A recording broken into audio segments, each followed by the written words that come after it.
So, good evening. Good evening and good morning. So we continue tonight in Chapter 16, The Integral Knowledge and the Aim of Life, 4 Theories of Existence. So far, he has affirmed that there is an absolute, beyond description, beyond determination. From this absolute, indefinable and unique, arises divine existence, divine consciousness, and divine delight, Satchit Ananda, one being which contains infinite multiplicity,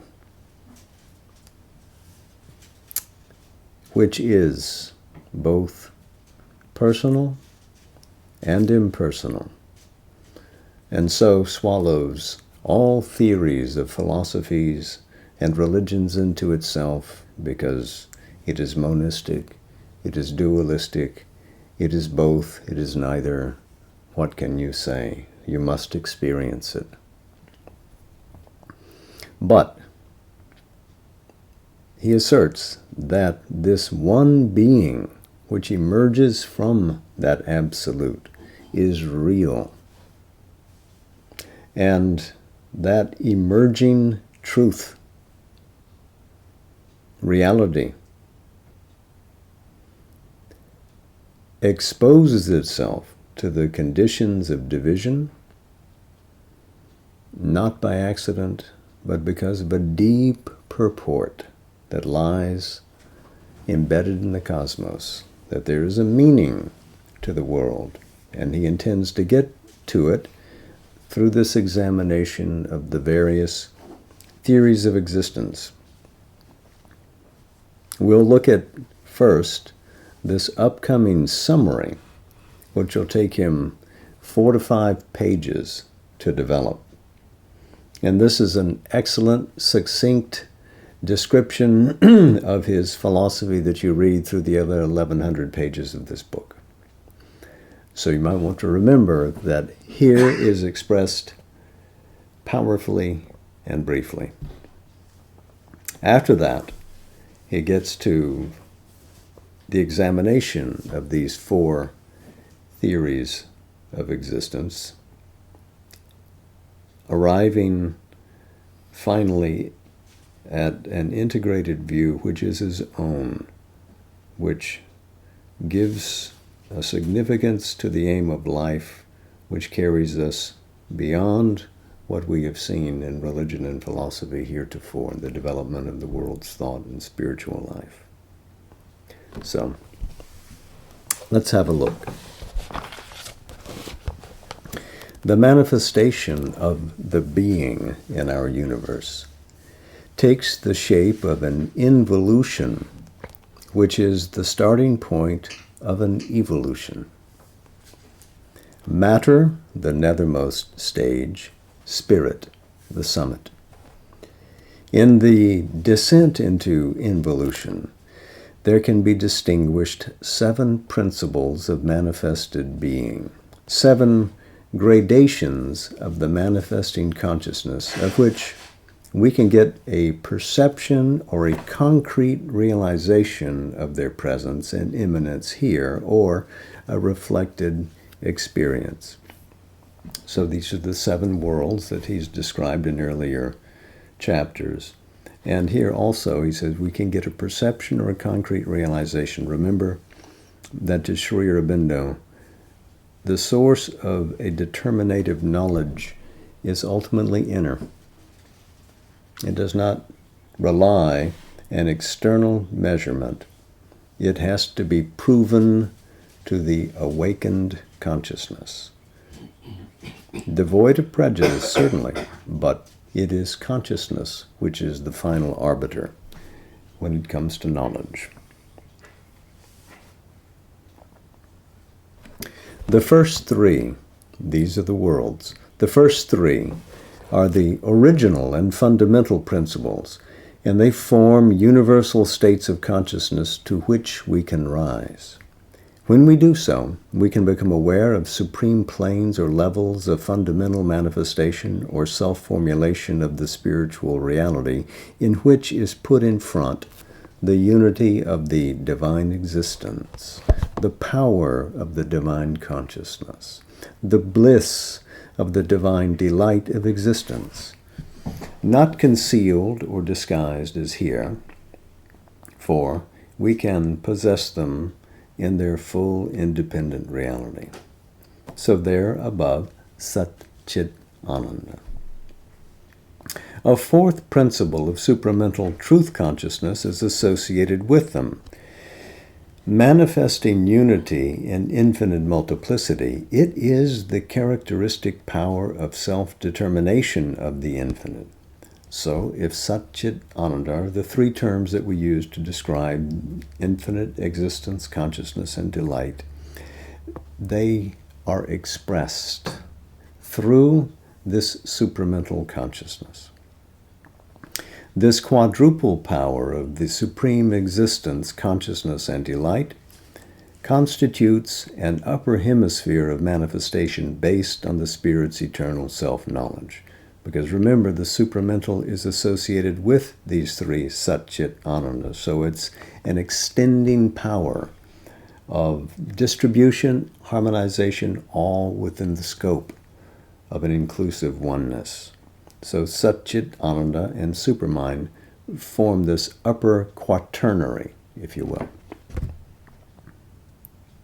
If we enter into these principles, or into any plane of being in which there is the pure presence of the reality, we find in them a complete freedom and knowledge. The other three powers and planes of being, of which we are even at present aware, form a lower hemisphere of the manifestation, a hemisphere of mind, life, and matter.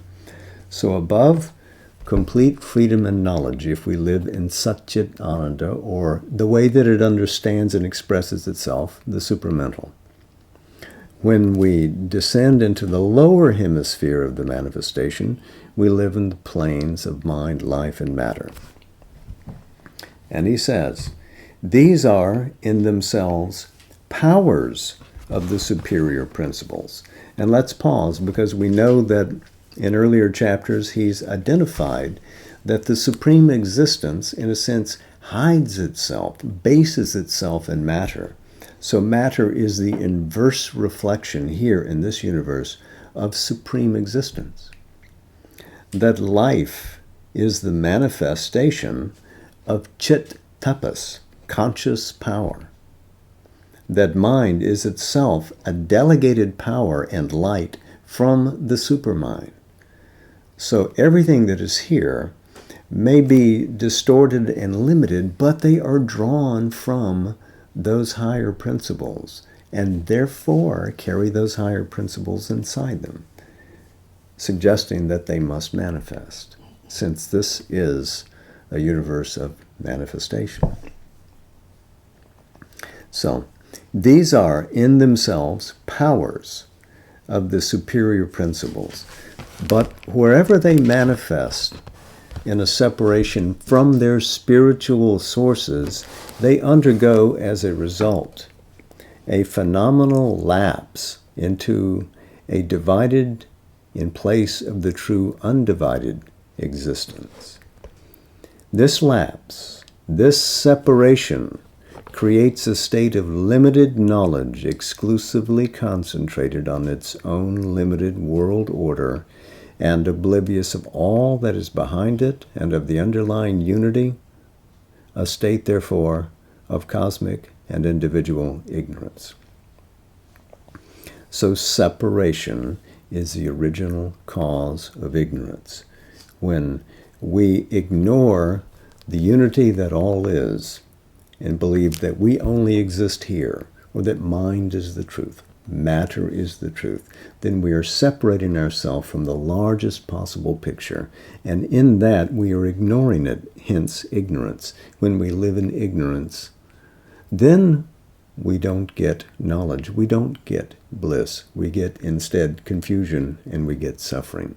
So, most desirable to get back to a state where we live in unity, where we live in the vastest possible truth. He continues, in the descent into the material plane of which our natural life is a product, the lapse culminates in a total inconscience, out of which an involved being and consciousness have to emerge by a gradual evolution. So when we take this cosmic adventure and part of that being descends, lapses through this separation into an eventual darkness, which seems the denial of awareness, the denial of being, we call that the inconscience. But in that inconscience, being and consciousness are involved. They have not gone out of existence, they have simply involved themselves into the gross forms that emerge from the inconscience and therefore can fully develop and express themselves through the gradual evolution. This inevitable evolution first develops, as it is bound to develop, matter and a material universe. In matter, life appears and living physical beings. In life, mind manifests and embodied thinking and living beings. In mind, ever increasing its powers and activities in forms of matter, the supermind or truth consciousness must appear inevitably by the very force of what is contained in the inconscience and the necessity in nature to bring it into manifestation.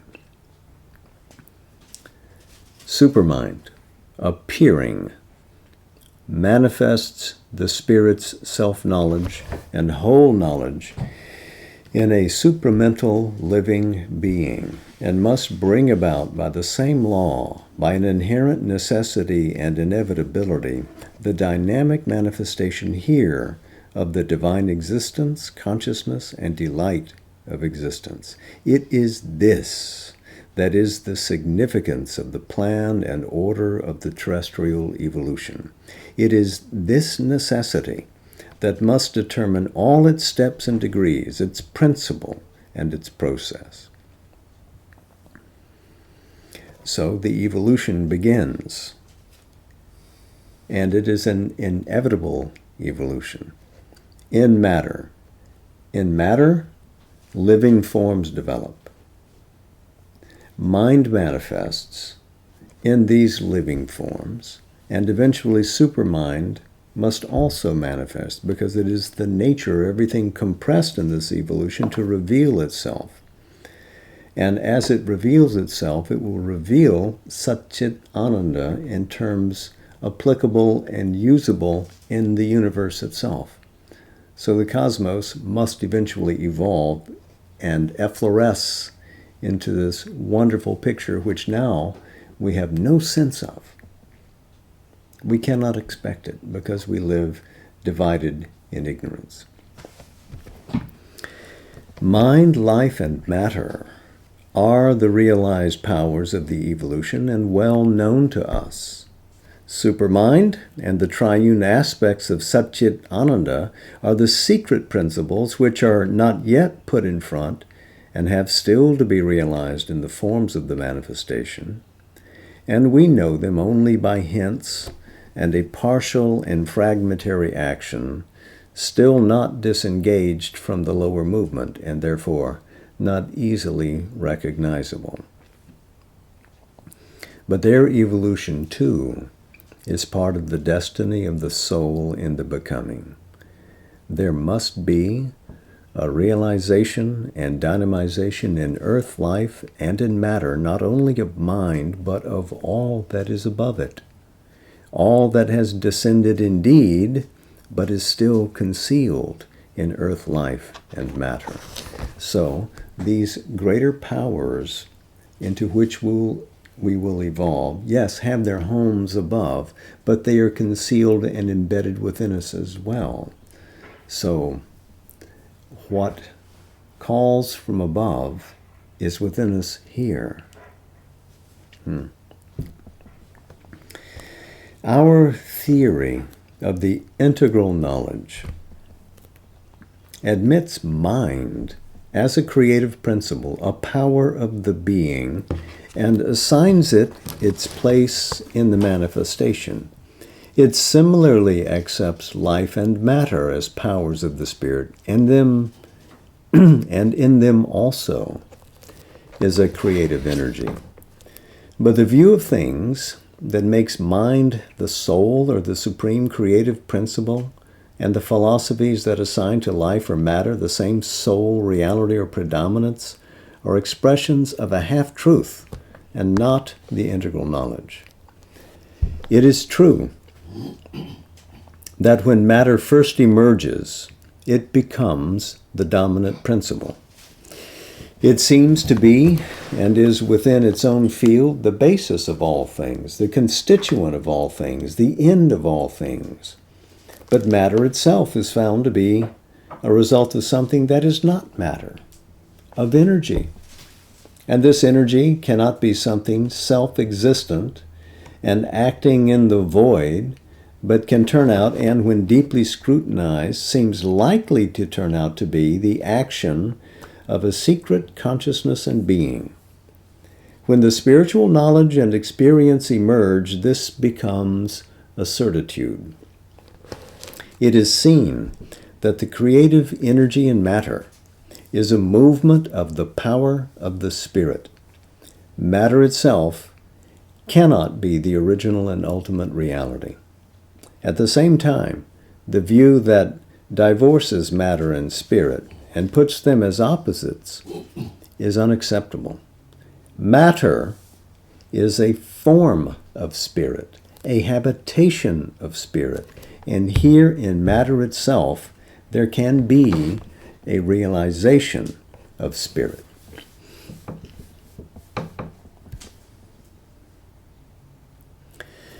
It is true again that life, when it emerges, becomes dominant, turns matter into an instrument for its manifestation, and begins to look as if it were itself the original, the secret original principle which breaks out into creation and veils itself in the forms of matter. There is a truth in this appearance, and this truth must be admitted as a part of the integral knowledge. Life, though not the original reality, is yet a form, a power of it, which is missioned here as a creative urge in matter. Life, therefore, has to be accepted as the means of our activity and the dynamic mold into which we have to pour the divine existence. But it can so be accepted only because it is a form of a divine energy which is itself greater than the life force. The life principle is not the whole foundation and origin of things.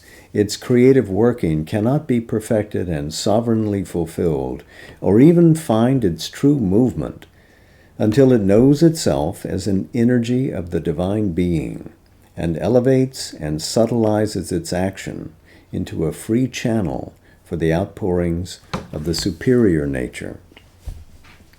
So we here have descriptions of matter and life which call us back to recognize their superior origins, that matter really comes from a secret existence whose nature is above and whose nature is conscious force, chit shakti, has inherently an energy within it.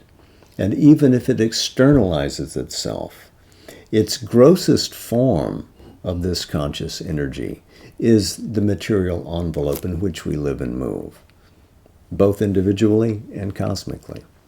But all is the dance, the vibration of this supreme Shakti. And life too, as the agent which drives matter, has its real power not in itself, but is drawing energy from this same Chit Tapas, this Mahashakti above. This too is the truth of life, just as it is the truth of matter. Mind, in its turn, when it emerges, becomes dominant. It uses life and matter as means of its expression, a field for its own growth and sovereignty, and it begins to look as if it were the true reality and the creator, even as it is the witness of existence. But mind also is a limited and derivative power. It is an outcome of overmind, or it is here a luminous shadow thrown by the divine supermind. It can only arrive at its own perfection by admitting the light of a larger knowledge. It must transform its own more ignorant, imperfect, and conflicting powers and values into the divinely effective potencies and harmonious values of the supramental truth consciousness. So again, above, Sat Chit Ananda, the supramental which expresses Sat Chit Ananda, and mind is a derivative element, a ray, you might say, of that divine luster. For it to gain its own fulfillment, it has to climb this staircase. Mind is an element, an extension of overmind. Overmind is itself a cosmic limitation of the supramental consciousness. So there's this staircase that we have to climb as we evolve to get back to our full luminosity in vision and full potency in expressive power. We have to restore our consciousness to that. All the powers of the lower hemisphere, with their structures of the ignorance, can find their true selves only by a transformation in the light that descends to us from the higher hemisphere of an eternal self-knowledge. All these three lower powers of being, and he's talking here about mind, life, and matter. All these three lower powers of being build upon the inconscient and seem to be originated and supported by it. The black dragon of the inconscience sustains with its vast wings and its back of darkness the whole structure of the material universe. Its energies unroll the flux of things. Its obscure intimations seem to be the starting point of consciousness itself and the source of all life impulse. This black dragon of the inconscience has something like a dozen citations, a dozen places that it appears in his great epic poem, Savitri. We've spoken before of that line in which the black inconscience swung its dragon tail. And there's another that's not too hard to find, which...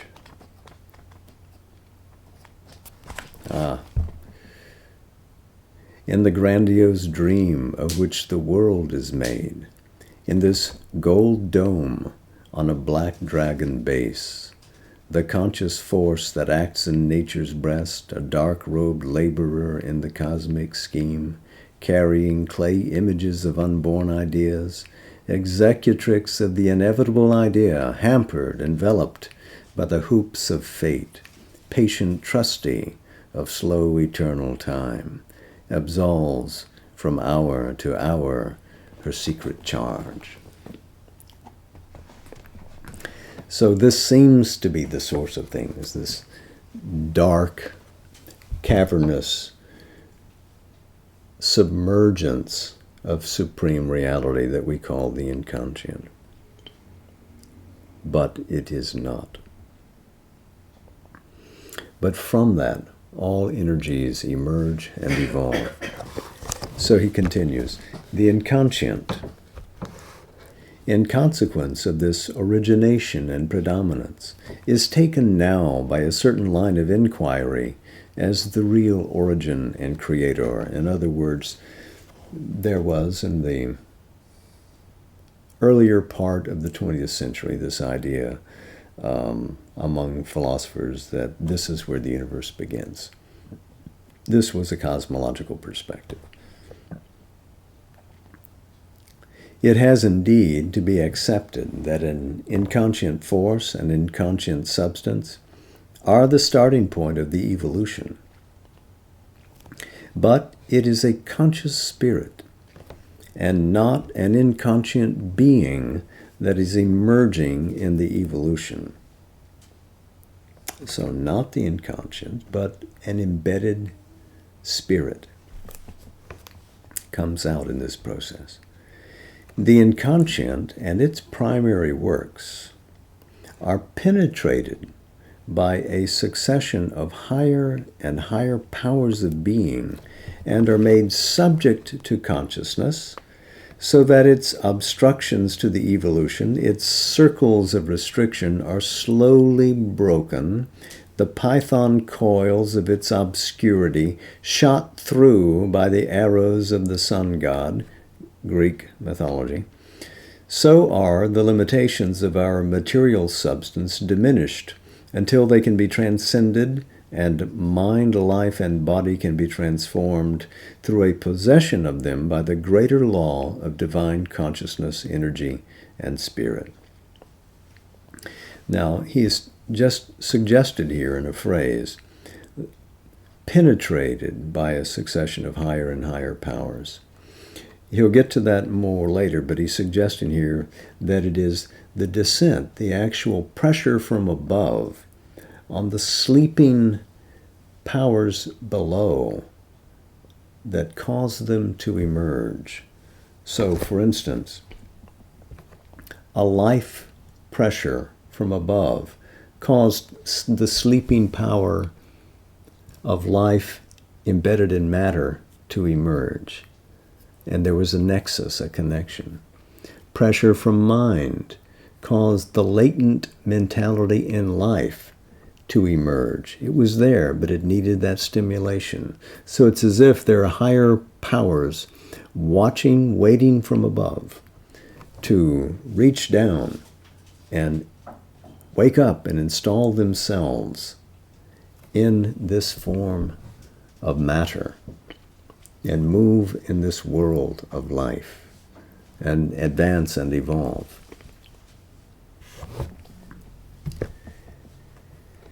The integral knowledge admits the valid truths of all views of existence, valid in their own field, but it seeks to get rid of their limitations and negations, and to harmonize and reconcile these partial truths in a larger truth which fulfills all the many sides of our being in the one omnipresent existence. It's a wonderful statement. This is actually the goal of every method that seeks knowledge in whatever field. In physics, we look for a unified field theory to this very day, which will explain all the phenomena, all the processes of the universe, both macro and micro, in the quantum world and in the vastest reaches of the universe. Because we cannot theoretically marry them together, we know we haven't got the perfect theory yet, but we keep looking for the more comprehensive view. This is what Sri Aurobindo is doing here. But here we are trying to marry them all, not exclude any, not disprove any, but find out what is true in every perspective. Every worldview has some truth in it, and we want to incorporate that and not reject it. That will give us the most integrative approach possible. This is his goal. At this point, we must take a step farther and begin to regard the metaphysical truth we have so stated as a determinant not only of our thought and inner movements, but of our life direction, a guide to a dynamic solution of our self-experience and world experience. So in other words, inner experience and knowledge should shape our worldview.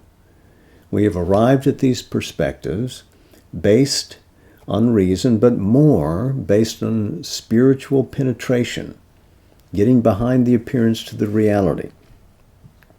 Now, having seen that, should we not address practically the values of life with that? Should we not adjust our worldviews? Yes, we should. We must. Our metaphysical knowledge, he writes, our view of the fundamental truth of the universe and the meaning of existence should naturally be the determinant of our whole conception of life and attitude to it. The aim of life, as we conceive it, must be structured on that basis. Metaphysical philosophy is an attempt to fix the fundamental realities and principles of being as distinct from its processes and the phenomena which result from those processes. But it is on the fundamental realities that the processes depend. Our own process of life, its aim and method, should be in accordance with the truth of being that we see. Otherwise, our metaphysical truth can be only a play of the intellect without any dynamic importance.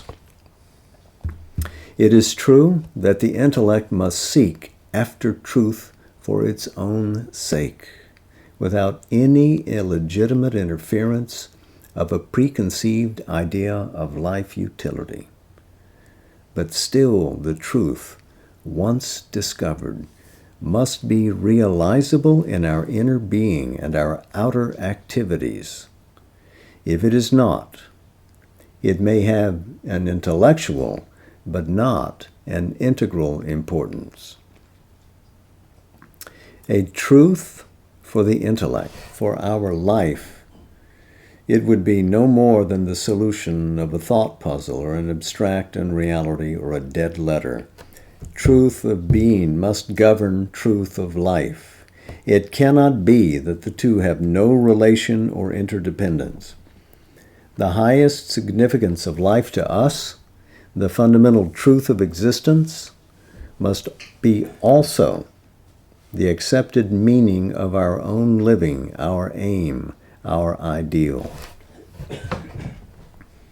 So if we experience that truth, we must shape our life and our approach to the world through it.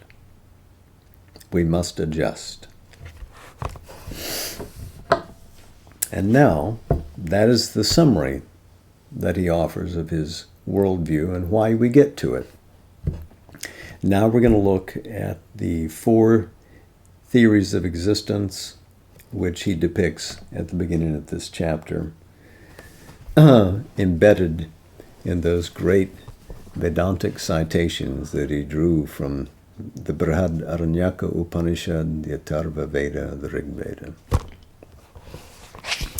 What he's writing about here is implicitly there. There are roughly, from this viewpoint, 4 main theories, or categories of theory, with their corresponding mental attitudes and ideals in accordance with 4 different conceptions of truth of existence. These we may call the supracosmic, the cosmic and terrestrial, the supra-terrestrial or otherworldly, and the integral or synthetic or composite, the theories that try to reconcile the 3 factors, or any 2 of them, which the other views tend to isolate. In this last category would fall our view of existence here as a becoming with the divine being for its origin and its object, a progressive manifestation, a spiritual evolution with the supracosmic for its source and support, the otherworldly for a condition and connecting link, and the cosmic and terrestrial for its field, and with human mind and life for its notice and turning point of release towards a higher and a highest perfection. Our regard, then, must be on the three: first, to see where they depart from the integralizing view of life and how far the truths they stand on fit into its structure. So first, we'll look at the supracosmic, then the cosmic and terrestrial, and then the supraterrestrial, or the otherworldly, and then come back to the integralizing fourth perspective, which is his. We're not going to do them all tonight. We're going to look at the supracosmic tonight. In the supracosmic view of things, the supreme reality is alone entirely real. In other words, that which is beyond the universe, which is unmanifest here. A certain illusoriness, a sense of the vanity of cosmic existence and individual being, is a characteristic turn of this seeing of things, but it is not essential, not an indispensable adjunct to its main thought principle. In other words, we don't have to bother with the idea that the world's an illusion. We don't have to go there. We can just say that what is real is the supracosmic, what is beyond the world. In the extreme forms of its world vision, human existence has no real meaning. It is a mistake of the soul, or a delirium of the will to live, an error or ignorance which somehow overcasts the absolute reality. The only true truth is the supracosmic, or in any case, the absolute. The Parabrahman is the origin and goal of all existence. All else is an interlude without any abiding significance. If so, it would follow that the one thing to be done, the one wise and needful way of our being, is to get away from all living, whether terrestrial or celestial, as soon as our inner evolution or some hidden law of the Spirit makes that possible. This could also be not simply the illusionism of Shankara, but also the view of the Gnostics in ancient Greece. True, the illusion is real to itself. The vanity pretends to be full of purpose. Its laws and facts, they are only facts and not truths, empirical and not real realities, are binding on us so long as we rest in the error. But from any standpoint of real knowledge, in any view of the true truth of things, all this self-delusion would seem to be little better than the laws of a cosmic madhouse. So long as we are mad and have to remain in the madhouse, we are perforce subject to its rules, and we must make, according to our temperament, the best or the worst of them. But always, our proper aim is to get cured of our insanity and depart into light and truth and freedom. Whatever mitigations may be made in the severity of this logic, whatever concessions validating life and personality for the time being, yet from this viewpoint the true law of living must be whatever rule can help us soonest to get back to self-knowledge and lead by the most direct road to nirvana. The true ideal must be an extinction of the individual and the universal, a self-annulment in the absolute. This is the goal of those who vie for the supracosmic. This ideal of self-extinction, which is boldly and clearly proclaimed by the Buddhists, is, in Vedantic thought, a self-finding. In either, it is the abolition of individuality. But the self-finding of the individual by his growth into his true being in the Absolute would only be possible if both are interrelated realities. It could not apply to the final world-abolishing self-affirmation of the Absolute in an unreal or temporary individual by the annulment of the false personal being and by the destruction of all individual and cosmic existence for that individual consciousness. However much these errors may go on, helplessly inevitable in the world of ignorance permitted by the Absolute, in a universal, eternal, and indestructible avidya. So that's rather discouraging, were it so. But this idea of the total vanity of life is not altogether an inevitable consequence of the supracosmic theory of existence. Remember the beginning of the chapter. In the Vedanta of the Upanishads, the becoming of Brahman is accepted as a reality. There is room, therefore, for a truth of the becoming. There is, in that truth, a right law of life, a permissible satisfaction of the hedonistic element in our being, its delight of temporal existence, an effective utilization of its practical energy, of the executive force of consciousness in it.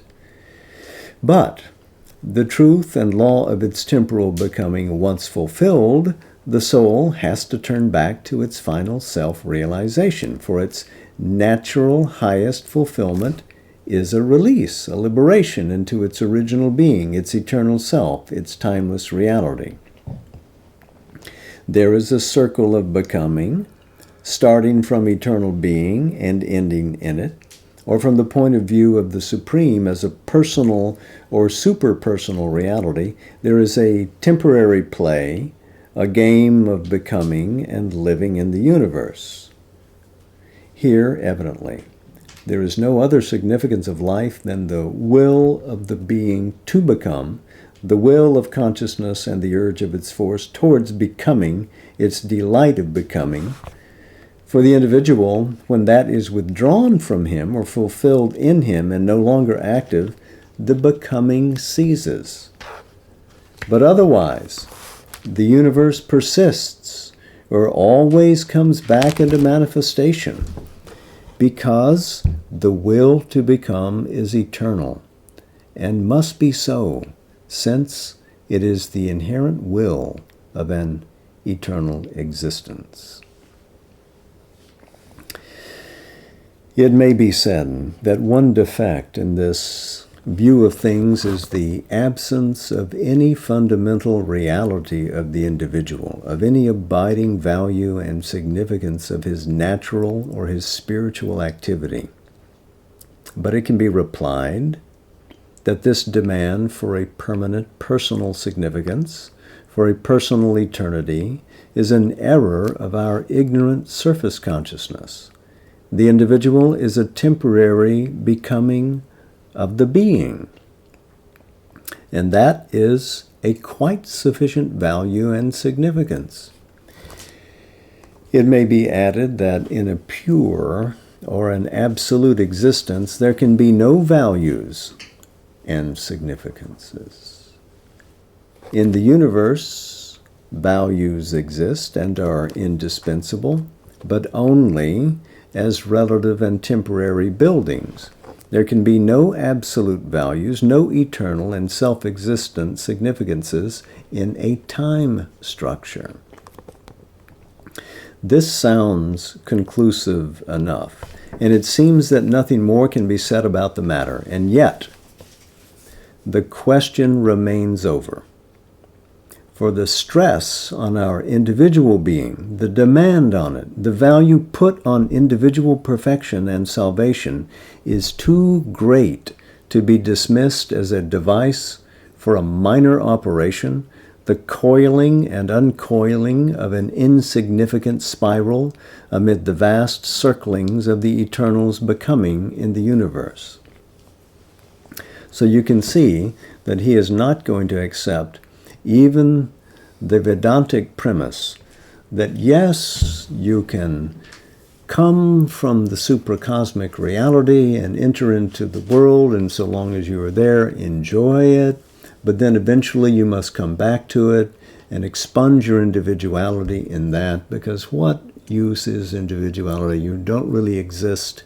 And in that supreme truth, no values pertain, obtain, come into being. All there is effaced. So, when you leave this manifestation in its world of relative values, and you plunge back into that, then you're just gone. That's all. The drop has entered into the ocean. But is that the final truth? Sri Aurobindo wrestles free of that embrace and says, no, it is not. We are going to see what more he has to say on that. I've carried you a long distance tonight, and we'll continue next time. But we'll close again with a word from Sri Aurobindo's Savitri. And as we go into this idea of the cosmic, perhaps we'll share with you a line from Rumi.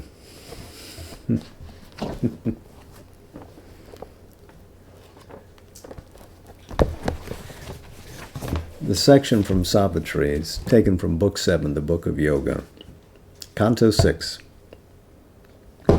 Nirvana and the all-negating Absolute, with the idea that we should at least illustrate each of these perspectives with passages from Savitri over these next few weeks.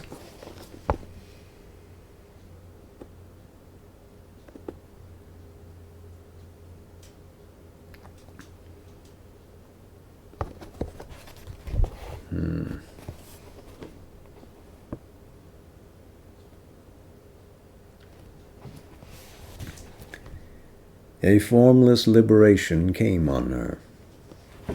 Once sepulchred alive in brain and flesh, she had risen up from body, mind, and life. She was no more a person in a world.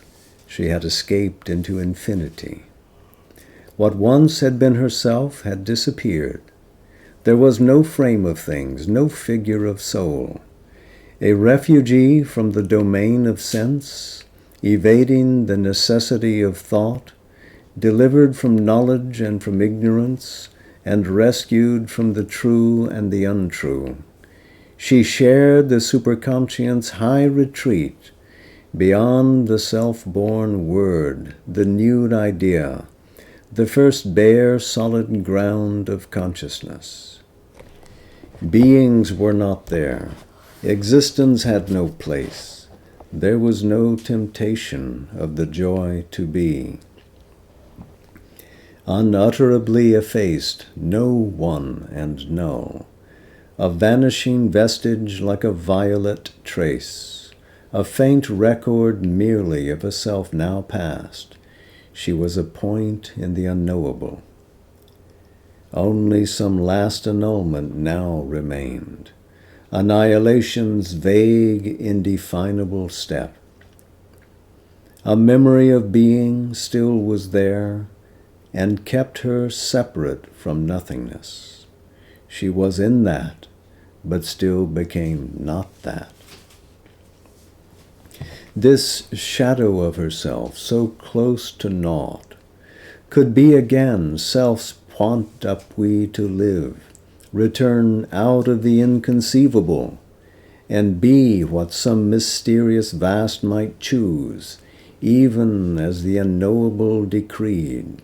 She might be naught, or new become the all, or if the omnipotent nihil took a shape, emerge as someone and redeem the world.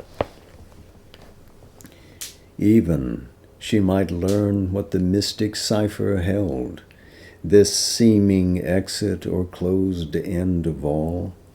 could be a blind, tenebrous passage screened from sight, her state the eclipsing shell of a darkened sun on its secret way to the ineffable. Even now her splendid being might flame back out of the silence and the nullity, a gleaming portion of the all-wonderful, a power of some all-affirming absolute, a shining mirror of the eternal truth, to show to the one in all its manifest face, to the souls of men their deep identity. Or she might wake into God's quietude, beyond the cosmic day and cosmic night, and rest appeased in his white eternity.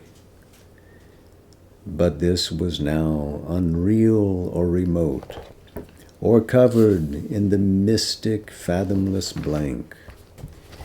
In infinite nothingness was the ultimate sign, or else the real was the unknowable. A lonely absolute negated all. It effaced the ignorant world from its solitude and drowned the soul in its everlasting peace. End of Canto 6.